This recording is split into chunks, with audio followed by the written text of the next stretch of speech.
Harris park में हर 2 दिन के बाद बहुत सारे लड़के निकलते हैं, शोर शराबा करते हैं, राउंड अबाउट ब्लॉक कर देते हैं, जय श्री राम के नारे लगाए जाते हैं। वहाँ पे खाना पीना आना बंद कर दिया, सारे रेस्टोरेंट के काम ठप हो रहे हैं। उसको क्या कहते हो कि वो अगर नींव स्ट्रांग है तो क्या उनको समझ है या नहीं है बच्चों को?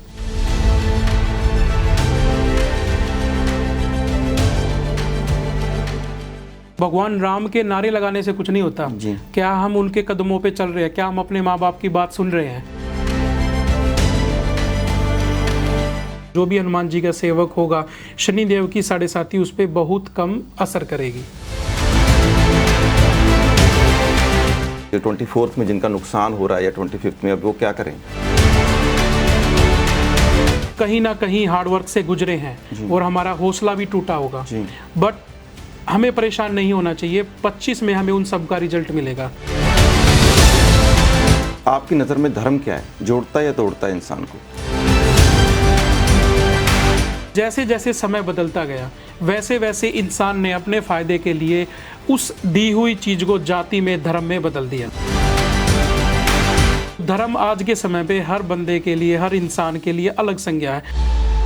हिंदू बहुत ज़्यादा आज की डेट में अपना धर्म छोड़ते जा रहे हैं, क्रिश्चियन बनते जा रहे हैं। उसके पीछे क्या कारण है? इनका तो बेस खुद स्ट्रोंग नहीं है। इनके बच्चे तो कलयुग की तरफ निकल गए हैं, मदिरा पान, वो संडे को भी चर्च नहीं जाते। धर्म वो गुलाब है जिसमें अच्छाई है, कांटे वो इंसान है जो अपने फायदे के लिए आपको उस गुलाब तक पहुंचने नहीं देते।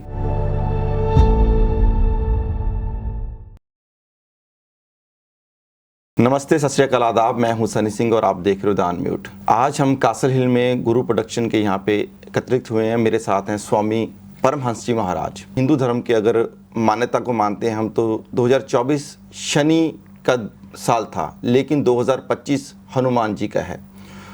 उन सारी बातों पे चर्चा करने के लिए आज हम परमहंस जी महाराज जी के साथ बैठे हैं। उन सब बातों पे भी चर्चा करेंगे। और बहुत सारे लोग अगर आज की हम माने तो न्यूमरोलॉजी और एस्ट्रोलॉजी में बहुत बिलीव करते हैं। वो क्या चीज़ है, उसमें बिलीव करना चाहिए या नहीं, वो सारी बातों पे हम चर्चा करेंगे यार महाराज जी के साथ। नमस्ते जी। जय श्री राम। सारे देवी देवताओं की जय। आप एडिलेड हनुमान जी के मंदिर के प्रमुख सेवादार हो जी, है ना, वहाँ पे करता धरता हो। सबसे पहले तो मैं यही पूछूंगा कि एडिलेड का मंदिर जो है वो कैसे बना और वहाँ पे आज क्या क्या हो रहा है? एडिलेड का मंदिर अपना मरे ब्रिज में है। एडिलेड से रफली 1 घंटा दूर जी। हनुमान मंदिर, साउथ ऑस्ट्रेलिया। वहाँ पे मैं प्रिंसिपल कोऑर्डिनेटर या फिर सेवादार ही हूँ। अभी हमने उधर हनुमान जी की स्थापना की है, तो वीकेंड्स पे रफली पिकनिक स्पॉट की तरह 1000+ सैटरडे को भक्त लोग आते हैं जी। और वीकडेज में 500-300। और अब हमने शनिदेव की भी स्थापना की हुई है उधर। तो शनिदेव ऑस्ट्रेलिया में पहला मंदिर है जहाँ पे हम इंडिया की तरह फील कर सकते हैं। आप अपना जैसे लास्ट ईयर, जैसे आपने बोला 2024 शनिदेव का था, तो बहुत से बंदों की 7.5 लगी हुई थी हिंदू धर्म के अनुसार। ये था, मैं ये पूछ रहा हूँ आपसे कि हाँ जी बिल्कुल। 2024 यदि हम न्यूमरोलॉजी को आज के हिसाब से यदि एस्ट्रोलॉजी के साथ मिक्स करें, सो 2024 means 8 ji. So 2 + 2 + 4 is 8. 8 belong to Shanidev. तो लास्ट ईयर बहुत से बंदों ने 7.5 भी की होगी, उनका वर्क बहुत हार्ड किया होगा। बट अभी अपना 2025 है, 2025 की काउंटिंग होती है 9 इज मार्स।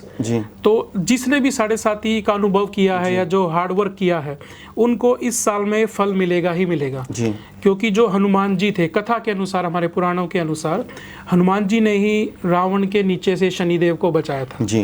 तो हनुमान जी को ये वरदान दिया गया था कि जो भी उनकी सेवा करते हैं, जो भी हनुमान जी का सेवक होगा, शनिदेव की 7.5 उस पर बहुत कम असर करेगी। जी। क्या करना चाहिए उन लोगों को जो 25th में आते हैं, जो 24th में जिनका नुकसान हो रहा है या 25th में, अब वो क्या करें? देखिए 2024 अपना शनिदेव का था, तो जिन्होंने भी हार्ड वर्क से गुजरे होंगे, शनिदेव अमीर को गरीब, गरीब को अमीर, जो हम कहते हैं अर्श से फर्श और फर्श से अरश पर पहुंचा देते हैं।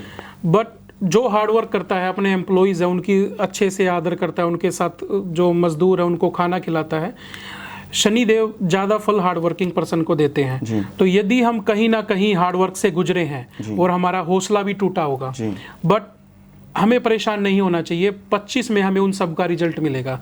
यदि तो आपने अच्छे कर्म किए हैं, जो आपसे नीचे हैं उनको खाना खिलाया है, क्योंकि अन्न दान सबसे बड़ा दान होता है। यदि हमने अपने एम्प्लॉयज़ को फैमिली की तरह ट्रीट किया है, किसी की मदद की है, तो आपको 25 में उसका फल मिलेगा ही मिलेगा जी। और वैसे भी 2025 9 नंबर है, और 9 नंबर मार्स का होता है और सूर्य का होता है, हनुमान जी का होता है। तो यदि आपका उसको रिजल्ट चाहिए तो आप सुबह उठ के हनुमान चालीसा पढ़िए, क्योंकि आजकल खाली एस्ट्रोलॉजी से हम कहीं ना कहीं एस्ट्रोलॉजी हमें बताती तो थी कि हम क्या हो रहा है। एस्ट्रोलॉजी क्या है कि जो हमारा पिछले जन्म का कर्म है हिंदू धर्म के अनुसार, कोई इसमें मानता है, कोई 7 जन्मों को नहीं मानता, कोई मानता है। जो मानते हैं हम 60% पिछले कर्म को ही भुगतते हैं, जो 40% है वही उसमें हम अच्छाई करते हैं और उसको हम आगे चेंज कर सकते हैं। तो न्यूमरोलॉजी क्या है कि जो आपका 40% है, जो लास्ट 60% भी आपने किया है, उसकी वजह से आपको क्या मुसीबत आने वाली है जी।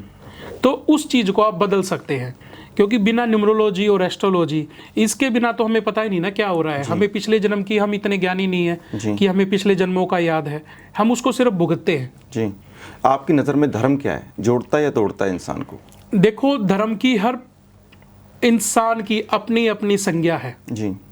जब धर्म की स्थापना हुई, जब सनातन धर्म था, जब उनकी स्थापना हुई तो उन्होंने क्या किया कि जो कारपेंटी का काम कर रहे हैं उनको खाती बोल दिया, जो जूते सी रहे हैं उनको हमने उनकी संज्ञा दे दी, जो लड़ रहे हैं उनको क्षत्रिय बोल दिया, जो पूजा पाठ का काम कर रहे हैं उनको ब्राह्मण बोल दिया जब धर्म की स्थापना हुई। क्योंकि अब क्षत्रिय को पूजा पाठ बोलो वो नहीं करेगा, क्योंकि जिसने तलवार सीखा है उसको धर्म के बारे में क्या पता। तो जो वो पढ़ रहे थे उसके हिसाब से संज्ञा दी। पर जैसे जैसे समय बदलता गया वैसे वैसे इंसान ने अपने फायदे के लिए उस दी हुई चीज को जाति में, धर्म में बदल दिया जी। तो धर्म आज के समय पे हर बंदे के लिए, हर इंसान के लिए अलग संज्ञा है। हमारे लिए धर्म दूसरों की मदद करना है, किसी के लिए धर्म रोजगार है, किसी के लिए धर्म एक व्यवस्था है। तो हर इंसान अपने नजरिए से धर्म को आज के समय में बोल रहा है। लेकिन पिछले कुछ सालों से मैं अगर बात करूं, भारत में बहुत सारे धर्म के नाम पे झगड़े हो रहे हैं। बोला जाता है कि अगर राम जी नहीं बोलोगे तो आप हिंदुस्तानी नहीं हो, भारतीय नहीं हो। उस पर आपका क्या टेक है, क्या कहना चाहते हो? क्या वो एक अपने धर्म के लिए वो सही दिशा में जा रहे हैं या कहीं वो भटक गए हैं लोग जो ऐसा कर रहे हैं? देखिए, यदि हम सनातन धर्म की बात करें तो जब सनातन धर्म शुरू हुआ, अपने गुरु गोविंद सिंह थे, उन्होंने भी फिर एक सेना की व्यवस्था की जो लड़ सके, क्योंकि हर इंसान बॉर्डर पे जाके नहीं लड़ सकता। हमने आर्मी बनाई है लड़ने के लिए। ऐसे ही गुरु गोविंद ने भी स्थापना की कि भाई जो आगे जाके फील्ड में लड़ सके। तो स्थापना उन्होंने काम के अकॉर्डिंग और मदद करने के लिए की थी। बट जैसे जैसे इंसान जुड़ा, उसने धर्मों में बांट के उस चीज़ को एक अपने हिसाब से डायरेक्शन दे दी। गुरु गोविंद सिंह जी ने इंसानियत की बात की। बिल्कुल। अगर वो बात करें, वो किसी, अगर हम नहीं कहेंगे वो हिंदू या मुस्लिम के लिए वो इक्वालिटी थी कि हर एक को एक समान वो देखते थे। लेकिन आज के लोग कहते हैं बहुत सारे धर्मों में ये चीज़, अगर हिंदू धर्म की हम बात कर रहे हैं तो अगर आप हिंदू तत्व की बात नहीं करते, राम जी की बात नहीं करते, तो आप भारत में रहने के लायक ही नहीं हो, आप पाकिस्तान चले जाओ। ऐसे बहुत सारे नारे हम देखते हैं। लोगों को पकड़ पकड़ के पीटा जाता है या बुलवाया जाता है, कहलवाया जाता है कि ये कहो नहीं तो आपको मारा जाएगा, पीटा जाएगा। उसको आप कैसे देखते हो? उन लोगों को कैसे देखते हो आप? देखिए, उसके लिए हम क्या करेंगे, हमें पता है कि हम जब पौधा लगाते हैं, फूल का पेड़ लगाते हैं, तो सबको गुलाब प्रिय है जी। पर गुलाब की खासियत भी है और बुराई भी है। गुलाब एक ही होता है, कांटे उसमें 1000 होते हैं जी। तो धर्म वो गुलाब है जिसमें अच्छाई है, कांटे वो इंसान हैं जो अपने फायदे के लिए आपको उस गुलाब तक पहुंचने नहीं देते।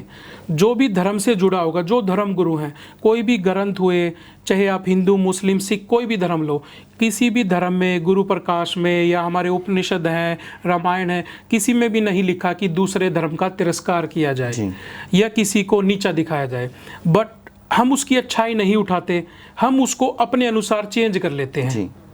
तो उस ऐसा नहीं होना चाहिए। ऐसा नहीं होना चाहिए, वो चेंज ही है। किसी गुरु ने नहीं सिखाया कि दूसरे धर्म की इंसल्ट करो या कोई भी हम उसका तिरस्कार करें। धर्म एक ही है, हम अपने हिसाब से उसको बदल रहे हैं। जो भगवान राम का नाम ले रहे हैं, ब्रह्मा विष्णु महेश उसके अवतार हुए। अब जो अपने विष्णु और महेश का ही हर जगह अवतार हुआ। विष्णु के राम अवतार हुए, भगवान कृष्ण हुए, शिव के हनुमान जी हुए। यदि आप धर्म की बात करें तो पहले अर्धनारीश्वर थे। एक यदि हम धर्म की या पूजा की या प्रॉपर सनातन की बात करें तो हम एक रोशनी की पूजा कर रहे हैं, एक पॉजिटिव वाइब है, उससे हम अर्धनारीश्वर हो गए। उसके बाद हम अलग अलग नाम से भगवान को पुकार रहे हैं।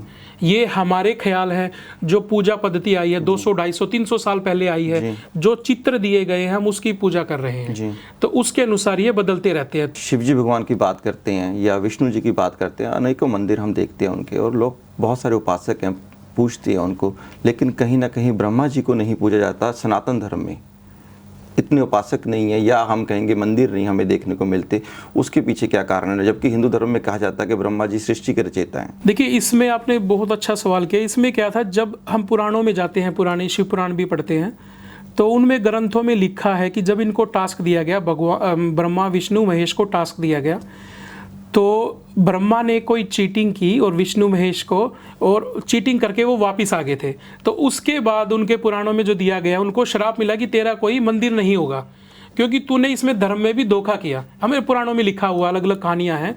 उनका एक मंदिर है राजस्थान में जी, सिर्फ एक ही मंदिर है, और उनके कोई नहीं है। भगवान शिव का नाम विनाशक है, क्योंकि जब समुद्र मंथन भी हुआ तो उन्होंने जहर पिया। विष्णु का काम, आगे अवतार लिए उन्होंने, भगवान राम का, कृष्ण का, उन्होंने किसी पर्पज से अवतार लिए, और शिव ने हनुमान जी का अवतार लिया। तो सबके अलग अलग काम डिसाइडेड हैं, और वो उसके हिसाब से किसी रीजन से ही अवतार लेते हैं, और आगे हमारी सृष्टि, कलयुग, सतयुग उस हिसाब से चलता है। जी, हम ऑस्ट्रेलिया में बैठे हैं, इंटरव्यू कर रहे हैं सिडनी में। हम यहाँ पे हम देखते हैं कि बहुत सारे बच्चे जो आज की डेट में जो है वो क्लब की तरफ या ऐसी जहाँ पे उनको ये चीज़ें मन उनको लेके जाता है, वो उस तरफ जाना ज़्यादा पसंद करते हैं, बजाय कि वो मंदिर में जाएं या कोई अच्छा काम कर रहे हो, कोई चैरिटी कर रहे हो, या किसी एनजीओ के साथ, संस्था के साथ जुड़े हो जहाँ पे कुछ अच्छी चीज़ें चल रही हो, उस तरफ वो नहीं जाते। इस तरफ इसका किसका नुकसान मानते हो? आपके पेरेंट्स की तरफ से कहीं लैक हो रहा है, या बच्चे को सही शिक्षा नहीं दे पा रहे पेरेंट्स, या क्या है? देखिए, इसमें क्या है कि हम इंडिया से आए, हम यहाँ पे बोर्न नहीं हैं जी, तो हमने इंडिया में संस्कार सीखे अपने पेरेंट्स से। तो हम अपने पेरेंट्स को देख रहे थे, जैसे हम अपनी ही बात करें, हमारी माताएं सुबह उठती थी 6 बजे, 5 बजे, 5:30 बजे, वो सुबह उठ के मंदिर जाती थी। जब हम लोग उठते थे उससे पहले तो वो मंदिर में चली भी गई हैं, पूजा भी कर लिया है, खाना भी बना लिया है। तो हम अपनी मम्मी से पूछते थे कि आप क्या कर रहे हो, तो वो हमें बताते थे कि बेटा इसकी पूजा ऐसे होनी चाहिए, इस भगवान की ऐसे आपने आरती करनी है, जोत लगानी है, ये आपके पितृ हैं, वहाँ पे होली दिवाली पे हम जाते थे। तो ये संस्कार हमारे पेरेंट्स से ही आए हैं। उसके बाद हम यहाँ पे आ गए। अब यहाँ पे आके हमें नहीं पता कि हम इतने मॉडर्न बन गए। एक शांति के लिए आए थे, हम पैसे के लिए आए थे, बट हमें पैसा तो मिल गया, बट क्या वो हमने शांति, अच्छाई खो दी है? अब हमारे बच्चे कितना सेक्रीफाइस कर रहे हैं, यहाँ हम अपने बच्चों को ब्लेम नहीं कर सकते। अब बच्चों को अपना पेरेंट्स चाहिए जी। अब वो ये नहीं कहते आप मेरे को ये टॉयज़ ला के दो, लो, वो कहेंगे आपको एक उम्र तक कि भाई हमें माँ बाप चाहिए खेलने के लिए, समय बिताने के लिए। बट हम अपनी पार्टी लाइफ में, अपनी सोशल लाइफ में, अपनी नॉर्मल लाइफ में हम इतने बिजी हो गए हैं कि जो हमारे पेरेंट्स ने हमें संस्कार दिए थे वो हम अपने बच्चों को देना भूल ही गए हैं, किसी न किसी व्यस्तता के कारण। ऐसा नहीं है कि सभी पेरेंट्स गलत हैं, तो किसी न किसी व्यस्त होने के कारण।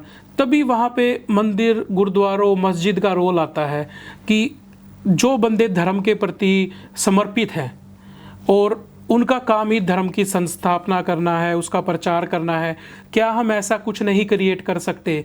जैसे यहाँ वीकडेज़ का रूल है, वीकेंड में पेरेंट्स भी फ्री हैं, वो आपको ड्रॉप करेंगे बच्चों को मंदिर में, गुरुद्वारों में। क्या हम उनको उनकी शिक्षाएं नहीं दे सकते, उनको धर्म का ज्ञान नहीं दे सकते जैसे हमें पहले हमारे पेरेंट्स ने दिया? क्या वो नहीं दे पा रहे? हम पेरेंट्स को कैसे ब्लेम कर सकते हैं? इस कंट्री में रहने के लिए आपको हस्बैंड और वाइफ दोनों को ही काम करना है। तो मेरे हिसाब से कहीं ना कहीं जो हम धर्म का प्रचार कर रहे हैं, हमें कमर्शलाइज होने की बजाय हमें उन बच्चों के बारे में सोचना चाहिए जिनको हम ग्रंथ सिखा सकते हैं, अपने उपनिषद पढ़ा सकते हैं, पूजा कैसे करनी है, हिंदी कैसे बोलनी है, संस्कृत कैसे बोलनी है, पंजाबी, जो भी अपनी मातृभाषा है उससे जोड़े रखना। ठीक है, लेकिन अगर हम बात करते हैं, हिंदू बहुत ज़्यादा आज की डेट में अपना धर्म छोड़ते जा रहे हैं, क्रिश्चियन बनते जा रहे हैं, उसके पीछे क्या कारण है? देखो, जब आपकी नींव मजबूत नहीं होगी तो बिल्डिंग ज़्यादा दिन नहीं टिकेगी। अब हिंदू क्रिश्चियन क्यों बन रहा है? क्योंकि उसको पता ही नहीं हिंदू का मतलब क्या है। जैसे अभी आपने पहले बोला, हिंदू को लग रहा है राम बोलना हिंदू का मतलब है। क्या हम अपने माँ बाप के पैर छू रहे हैं? क्या हम अपने जो बहन है, हमारी माँ है, वो औरत ही तो है।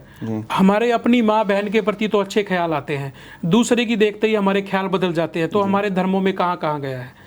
पहले पुराने समय में तो वो कहते हैं कि 7 गांव की लड़कियों को बहन मानते थे।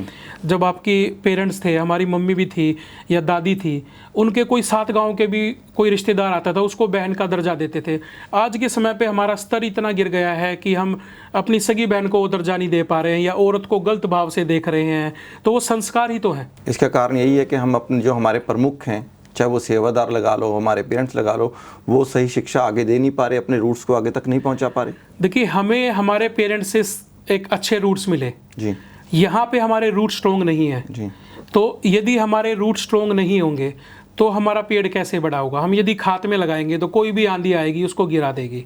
हमें पीपल की तरह बनना है, जो पत्थर में भी रूट निकाल दे, आप उसको नहीं गिरा सकते। यदि आप बनिंग से कंपास लेके आओगे, गमले में पेड़ लगा रहे हो, तो वो 20-40 की स्पीड डील कर सकता है, 60 की या 100 की वो विंड रेटिंग नहीं डील कर पाएगा। वही दूसरे धर्म का है। जब दूसरे धर्म को पता है कि भाई आपके रूट्स ही स्ट्रॉन्ग नहीं है, हम आपको पैसा दे के ज़रूरत पूरी करके हम आपको कन्वर्ट कर सकते हैं।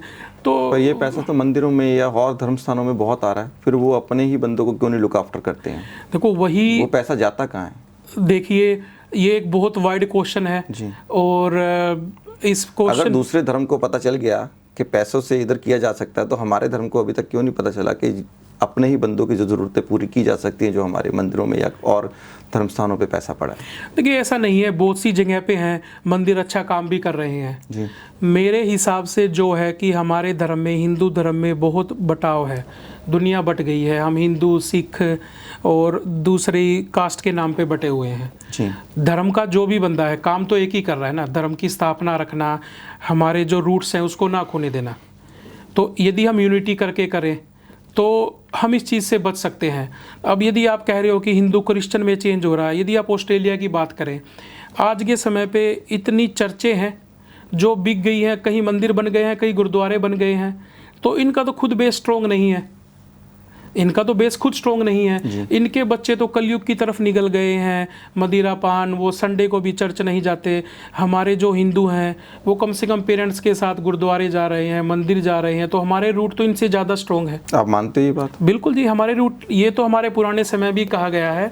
एक बारी जब आपने सुना होगा, परमहंस जी थे, रामकृष्ण परमहंस, उनके शिष्य हुए हैं जिनको बौद्ध की चर्चा भी की उन्होंने।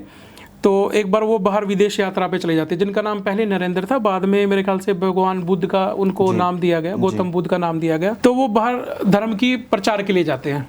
तो जब वो धर्म के प्रचार के लिए गया तो हिंदू को आपसे ऊपर देख के दूसरी कंट्री में कौन खुश होता है जी। तो उनके जो पादरी थे वो लेके गए उनको, चलो हम आपको लाइब्रेरी दिखाते हैं। तो वो लाइब्रेरी में लेके गए तो उन्होंने जो हमारी गीता थी, हमारी गीता को नीचे रखा हुआ था, उसके ऊपर उनकी पुस्तकें थी जी। तो उन्होंने बौद्ध को निरादर करने के लिए बोला कि देखिए, आपकी जो गीता है वो नीचे दबी पड़ी है और हमारी किताबें कितनी ऊपर हैं और कितना वो है। तो भगवान या बुद्ध ने सुना और उसका उन्होंने शांति से जवाब दिया कि किसी भी चीज़ की नींव स्ट्रॉन्ग होनी चाहिए। तो उनका कहने का मतलब ये था कि जो हमारी गीता है वो तुम्हारे सभी धर्मों का बोझ लेके बैठी हुई है, क्योंकि ये नींव स्ट्रॉन्ग है। हो सकता है कि आपकी बुक नीचे होती और अब तक सब कुछ गिर जाता जी।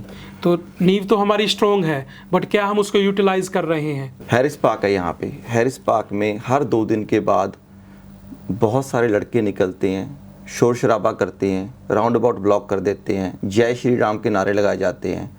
लोग परेशान हो रहे हैं, तंग हो रहे हैं, धीरे धीरे लोग अपने सबब छोड़ते जा रहे हैं, बिजनेस ठप हो रहे हैं। लोगों ने, बाहर के सबब्स वालों ने, बाहर के मोहल्ले वालों ने वहाँ पे खाना पीना आना बंद कर दिया, सारे रेस्टोरेंट के काम ठप हो रहे हैं। उसको क्या कहते हो कि वो अगर नींव स्ट्रॉन्ग है तो क्या उनको समझ है या नहीं है बच्चों को, या उनको यहाँ के कर्ता धर्ता जो प्रमुख हैं वो उनको समझा क्यों नहीं पा रहे हैं? हर 2 दिन के बाद ऐसा क्यों हो रहा है? देखिए, धर्म एक ऐसी चीज़ है, उसमें सबको मिलना पड़ता है। जो वो भगवान राम के नारे लगा रहे हैं जी। अब उसमें यही बात आती है कि भगत सिंह सबको चाहिए पर अपने घर में नहीं चाहिए जी। अब हम राम को देखते हैं भाई, पर भगवान राम ने तो वन भी काटा था, वनवास भी किया था।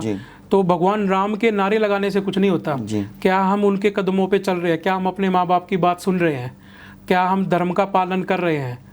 मेन तो उस पे आता है। दूसरा रहा जो है चीज़, तो उनके मंदिर जितने भी यहाँ पे मंदिर है सिडनी में, सबको दिख रहा है ये चीज़ कि ऐसे करके वो परेशान कर रहे हैं, पब्लिक को परेशान कर रहे हैं, सिस्टम जो है वो तहस नहस कर रहे हैं, आने वाले जो स्टूडेंट्स हैं उनके लिए प्रॉब्लम्स क्रिएट कर रहे हैं, इमिग्रेशन जो है हार्ड हो रही है डे बाय डे। इन्हीं चीज़ों को देख के फ़ोटोज़ होती हैं, पब्लिश होती हैं, टिकटॉक्स बनती हैं, वीडियोज़ बनती हैं, चैनल पे न्यूज़ बनती है कि ऐसे ऐसे लोग परेशान हुए हैं।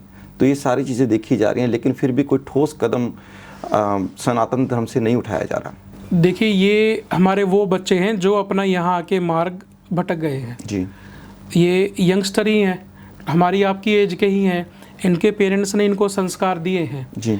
बट जब हम बाहर जाते हैं तो ये बाहर जाके कलयुग से इतने प्रभावित हो गए हैं कि इनको वो धर्म एज ए टूल यूज़ हो रहा है।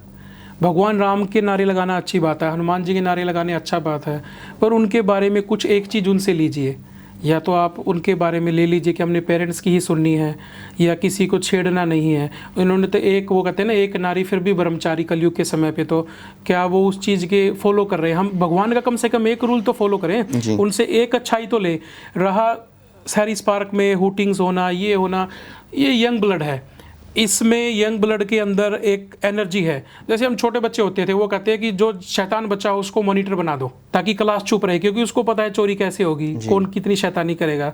तो क्या हम इनमें से युवा बच्चों को नहीं चुन सकते जो धर्म के उधर प्रचारक हैं या जो भी हैरिस पार्क के आपके लीडर्स हैं? क्या वो कुछ शैतान बच्चों को लीडर नहीं बना सकते और उनसे बात की जाए कि क्या सोल्यूशन है? उनकी एनर्जी हम धर्म में ही निकाल सके, उनको नारे लगाने ही हैं। हम कोई पाठ का आयोजन कर सके, हर वीकेंड पाठ का आयोजन करें, वीकडेज में कर ले। ट्यूसडे हनुमान जी का, देखो हर बारी हनुमान जी का है, पर ट्यूसडे कीजिए, सैटरडे कीजिए। हम की उनकी एनर्जी को यूटिलाइज करना है ना। अब उसमें हम भी तो गलती कर रहे हैं, हमें ये तो पता है कि वो हुटिंग कर रहे हैं, पर वो क्यों कर रहे हैं? इशू क्या है? क्या हेट स्पीच चल रही है? क्या हम एक धर्म से दूसरे धर्म के अगेंस्ट है? तो यदि हमारे बच्चे गलती करते हैं तो बड़ों का काम है इंटरफेयर करके उसको समझाना, रोका जाए। हम प्रॉब्लम देख रहे हैं पर क्या हम सॉल्यूशन पे काम कर रहे हैं? या हम इंडिया की तरह ही यहाँ कर रहे हैं, उस प्रॉब्लम को वो कहते हैं ना आग में घी डाल के उसका हम फायदा उठा रहे हैं? क्या हम गुटबाजी तो नहीं कर रहे कहीं कि ये दुकान तेरी है, ये गली मेरी है और हम उसको यूटिलाइज कर रहे हो? हमें सॉल्यूशन पे काम करना। हमें पता है बुखार है, पर खाली बुखार कहने से तो इंसान ठीक होगा नहीं, हमें तो उसके लिए दवाई देनी है। आयुर्वेदिक दो, इंग्लिश दवाई दो, झाड़ फूक कराओ, हमें प्रॉब्लम का सोल्यूशन करना है। और वो सोल्यूशन उनसे बात करने से, हर ग्रुप में एक शेर और भेड़िए होते हैं, तो आपको शेर से बात करनी है, भाई क्या चाहिए जी, आपकी हम एनर्जी कहाँ यूटिलाइज करें, हमें उसको यूटिलाइज करना है। ये हमारे ही बच्चे, हमारे ही भाई हैं, हमारी ही बहनें हैं और बिजनेस भी हमारे ही इफेक्ट हो रहे हैं जी। तो है तो सब एक ही ना। आपको कौन कहता है आप हरियाणा से हैं, पंजाब से हैं, दिल्ली से हैं? आप जब बाहर जाते हैं आप इंडियन काउंट होते हैं। आप अपने मन में कुछ भी सोचें, हम सब इंडियन ही काउंट होते हैं जी। तो हमें सॉल्यूशन पे काम करना है। प्रॉब्लम सबको पता है, इनमें से कितने बंदे सॉल्यूशन पे काम कर रहे हैं? लोकल मिनिस्टर को सब जानते हैं जी। इनके लिए आपने कोई प्लेस बनाया कि भाई? मुझे तो अभी तक एक भी नहीं दिखा, इसीलिए मैं आपसे पूछ रहा हूँ कि शायद कुछ पता हो आपको। देखो, अभी हम इस पे काम कर रहे हैं जी, but it will take time जी। मेन यही है कि जो हमारे रूट्स हैं, जो हमारे लीडर्स हैं, वो कहाँ हैं अभी जी? क्या वो लीडर वोट वाले ही हैं सिर्फ? क्या हम ऑस्ट्रेलिया को भी इंडिया बनाते जा रहे हैं जी? क्या हम यहाँ भी पॉलिटिक्स धर्म के नाम पे खेलेंगे? या फिर जिस हम लाइफ के लिए आए थे हम उसको ही रखेंगे? हमारे रूट्स इतने सभी बुराइयां तो नहीं थी ना हमारे धर्म में। अपने पेरेंट्स को आज्ञा का पालन करना, भाई बहन को लुक आफ्टर करना, एक परिवार पूरे फैमिली को लुक आफ्टर करता था, एक इंसान पूरे जो जॉइंट फैमिली होती थी वो करता था। तो क्या हम उसको फॉलो कर रहे हैं? हमें अच्छाई थोड़ी छोड़नी है। तो हम हुटिंग्स तो देख रहे हैं, किस लीडर ने बात की है उनसे? किसने बात करने की कोशिश की है? क्या रिजोल्यूशन है? क्या तुमने बात की, उस बच्चे ने नहीं माना? ऐसा तो हो ही नहीं सकता, क्योंकि वो हमारे भाई हैं, हमारे ही मित्र, हमारे ही दोस्त हैं। भगवान का ही नाम ले रहे हैं, उसकी एनर्जी और कहीं यूज करो। आप कम्युनिटी का पार्क बनवाओ, सेंटर बनाओ, उधर नारे लगवाओ जी। हम इसको वोट बैंक क्यों बना रहे हैं? हम ही तो भड़का रहे हैं ना। अब आपने बोल दिया हवन कुंड, हैरिस पार्क हवन कुंड है, अब बच्चे लकड़ियां हैं पर उसमें घी और तिल्ली कौन डाल रहा है? कहीं से तो फ्यूल आ रहा होगा। हाँ, कहीं से तो आ ही रहा होगा, तो हमें उस हाथ को पकड़ना है जो घी और आग लगा रहा है। ये तो लकड़ियां हैं, ये तो मिट्टी है, इसको कोई भी शेप दे लो। ये लकड़ियां हवन के लिए भी काम आती हैं और किसी के मरने पे भी काम आती है, तो आप लकड़ी को तो दोष नहीं दे सकते, ये तो आग लगाने वाले हाथ का काम है। लिवरपूल में मंदिर की स्थापना हो रही है, एक हनुमान जी का मंदिर, उसके बारे में कुछ बताइए। जी देखिए, जैसे हम भी हनुमान जी से जुड़े हुए हैं, हमारे मेलबर्न, सिडनी, हर जगह ही आपस में, ब्रिस्बेन, हम सभी मंदिरों से बात करते ही हैं। अपने हरिद्वार से है स्वामी अनंतानंद, जिनको राम जी के नाम से भी जाना जाता है, वो हैं अपने कबीरदास पंथी जी, तो दादा गुरु हैं वो हैं। तो उन्होंने भी पीछे हरीश पार्क में आए थे, बागेश्वर जी आए थे, तो जो आपने प्रॉब्लम बताई उन्होंने वो प्रॉब्लम देखी जी, तो उन्होंने फिर हमसे बात की कि आप हनुमान जी का कर रहे हो, हनुमान जी का साल भी आ रहा है, तो क्या किया जाए जी।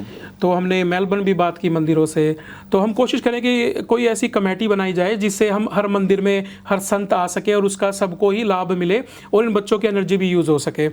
तो जब उन्होंने प्रस्ताव रखा कि कुछ कीजिए, इनका कुछ सॉल्यूशन कीजिए, तो अभी जहाँ तक मेरे को अपडेट आई है, एक कमेटी है या कुछ ग्रुप है, एक कुछ बंदों का, अभी तक अनंतानंद जी पीछे से डील कर रहे हैं और हम लोग सब उनकी मदद कर रहे हैं। तो लिवरपूल में हनुमान जी की स्थापना हो रही है और शनिदेव की स्थापना हो रही है। अब रही बात हुटिंग्स की, अब यही होता है, यदि हम इनको जगह दें, जो इन्होंने नारे लगाने वो उधर बैठ के लगाए तो इनकी एनर्जी भी यूज़ होगी, भगवान का भी नाम होगा, और कहते हैं राम से बड़ा राम का नाम जी। बट वो राम का नाम आप सही जगह यूज़ करो। इंसान मरता है तब भी राम राम बोलते हैं और जीते को भी राम राम बोलते हैं, वो तो हमारे ऊपर है हम कहाँ यूज़ कर रहे हैं राम के नाम को। तो अनंतानंद जी ने, ये राम जी ने स्टार्ट किया है और कुछ ग्रुप है जिसमें सभी जुड़े हुए हैं। और लिवरपूल में टारगेट जो मेरे को बताया गया है, इस महीने के एंड या नेक्स्ट मंथ में हनुमान जी की स्थापना हो जाएगी, सिंदूर वाले हनुमान जी।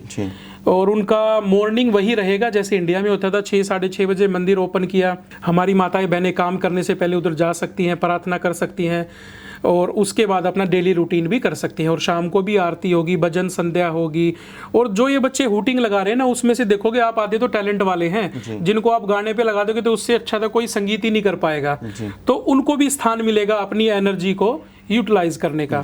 और शनिदेव की भी स्थापना बताई गई है, जो मेरे को अब तक नॉलेज है, जो मेरे को अब तक बताया गया है, शनिदेव की भी स्थापना होगी शिला की, जैसे आपने शनि सिग्नापुर है तो जैसे 7.5 चलती रहती है। देखो वो कहते हैं ना, शनि से तो सभी डरते हैं और शनि देता भी अच्छे फल है। तो जैसे अपना तेल चढ़ाना, तिल चढ़ाना, जो भी उनका रेमेडीज होती है, जो सोल्यूशन होता है, वो इंडिया की फीलिंग के तरीके से ही मंदिर किया जाएगा। और यही सनातन की नींव है। जो हमारी अच्छाई थी हम उसको ना भूलें, हम इतने भी मॉडर्न ना हो कि हम उस चीज़ में अपनी अच्छाई को भूल जाए। समय के अनुसार बदलने में कोई दिक्कत ना हो, पर ये भी ना हो जाए कि कौवा चला हंस की चाल, अपनी चाल भूल बैठा। हम इतने भी ना बदल जाए कि हमारे रूट्स ही ना रहे। भगवान को मानने वाले हम देखते हैं कि बिल्कुल उनमें चेंजेस बहुत आती हैं, बदलाव बहुत आता है। उसकी बड़ी एग्जांपल हम आप ही को ले लेते हैं। पारक शर्मा से आज परमहंस जी महाराज अब हो, ये इतना बदलाव आपकी ज़िंदगी में आया कैसे? क्या क्या ऐसे पड़ाव से निकले जिसको आपको लगा कि नहीं, मेरी पुरानी ज़िंदगी वो नहीं थी मेरे लिए, वो बनी ही नहीं थी, या मैं उसके लिए नहीं बना था? देखिए, इसमें क्या है कि हम बचपन से अपने पेरेंट्स के साथ रहे इंडिया में, तो हम देखते थे, हम पूजा पाठ कर रहे हैं, माँ बाप भी पूजा पाठ कर रहे हैं, जैसे नीव की बात कर रहे हैं, हम भी जा रहे थे।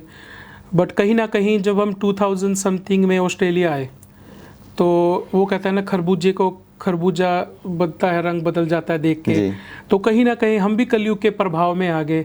तो पार्टी करना, मदिरा पान करना, क्लब जाना, एक उम्र में सब करते हैं। बट हम मित्र सोचते हैं कि भाई हमारे मित्र हैं, हम बिजनेस कर रहे हैं, हमने सब कुछ किया और भक्ति से भी जुड़े हुए थे। बट कहीं ना कहीं हम कुछ समय के लिए हम उसको भूल गए। जब हम कलयुग का प्रभाव ही यही है कि आपको जो कलयुग में इंसान है वो ज़्यादा खुश लगता है, जो पार्टी कर रहा है वो खुश लग रहा है। कोई दूसरे की फिरारी के आगे आगे फ़ोटो खिंचा रहा है, दुनिया उसकी फ़ोटो देख के जल रहे हैं, अंदर से भाव है, पर उसको ये नहीं पूछ रहे कि भाई ये फिरारी तेरी है या किसी की फ़ोटो खिंचा रहा है। तो हम असलियत से ज़्यादा दिखावे पे है, तो हम भी दिखावे में पड़े। हमने भी वो प्रोसेस किया, पर कब तक? कौन इंसान बुरा नहीं है, जो भोगी होगा वही त्यागेगा।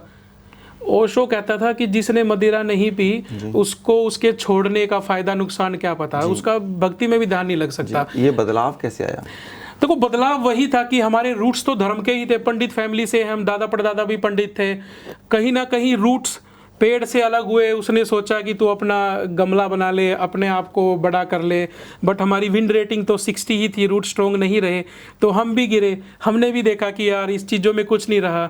आप दुनिया को सोच रहे हो, दोस्त हैं, मित्र हैं, बट क्या वो आपके समय पे काम आ रहे हैं? जब बिजनेस है, नफ़ा नुकसान होता है, क्या उस समय पे आपके साथ कौन खड़ा है? जब आप कमा रहे हो, वो कहते हैं ना, जब तक पैसा पास में तब तक लाख हो यार। तो उस समय पे क्या होता है कि सब आपके पास है, बट क्या वो रियली है?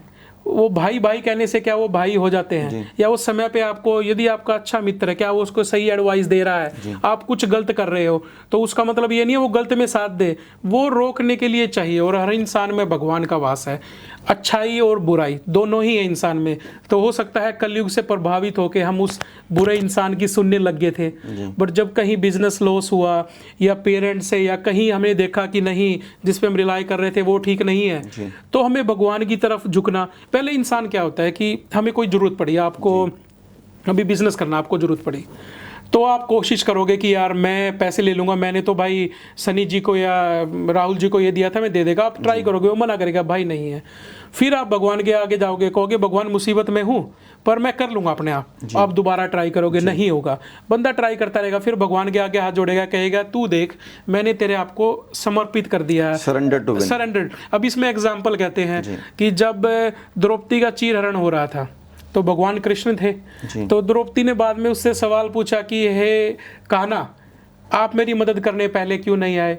तो वो कहती कि देख, भगवान कृष्ण कहते द्रौपदी को कि देखो, पहले तू सोच रही थी कि पांडव बैठे हैं और इतने बड़े बड़े ज्ञानी बैठे हैं, वो तेरी मदद करेंगे, तो तू साड़ी भी पकड़ रही थी, उनकी तरफ देख रही थी, तब तक तू अपना जोर चला रही थी। जब तूने हाथ जोड़ लिए कि हे कान्हा, आप ही हो जो कुछ हो, वहाँ से मैंने तेरी मदद की, क्योंकि तू अब, वो कहता है ना, अब छोड़ दिया इस जीवन का सब भार तुम्हारे हाथों में है, जीत तुम्हारे हाथों में, मेरी हार तुम्हारे हाथों में। जब आपने भगवान पे छोड़ दिया तो वो उसी इंसान से जो आपके साथ खड़ा नहीं था, वो उसी से करा के देगा। एट द एंड में उससे बड़ा थोड़ा ही कोई है। तो हमने भी सोचा कि हम सरेंडर कर देते हैं, और इससे अच्छा बड़ाई क्या है कि हम दोबारा धर्म से जुड़ रहे हैं, और जैसे आपने बोला और बंदों को धर्मों से जोड़ पाएंगे। सरेंडर करना मतलब अपनी इंद्रियों पे काबू करना है। 5 इंद्रियां, काम, क्रोध, लोभ, मोह, अहंकार, इन पे काबू किया कैसे आपने? अगर आप पुरानी ज़िंदगी को अपने ले लो और आज की ज़िंदगी ले लो, डिज़ास्टर चेंज है, बिल्कुल ऑपोजिट जी रहे हो आप। तो कहीं ना कहीं आपने इन चीज़ों को काबू करके ही आप इस तरह हार के आए हो उस लाइफ से, या जीत के आए हो? देखो, इसमें हम ना तो हार कहेंगे ना जीत कहेंगे। जब हमने, अब आप स्नान करते हो, अब आप स्नान कर रहे हो कि भाई मेरे को सुबह जॉब पे जाना है, पर आप स्नान करो कि नहीं मेरे को भगवान का नाम लेना है और मैं तो भगवान तेरे लिए नहा रहा हूँ। इंसान वही है, नहा वही रहे हो आप, अब भगवान के नाम पे कर रहे हो। मैं तो भगवान खाना खा रहा हूँ क्योंकि तेरा भोग लगाऊं।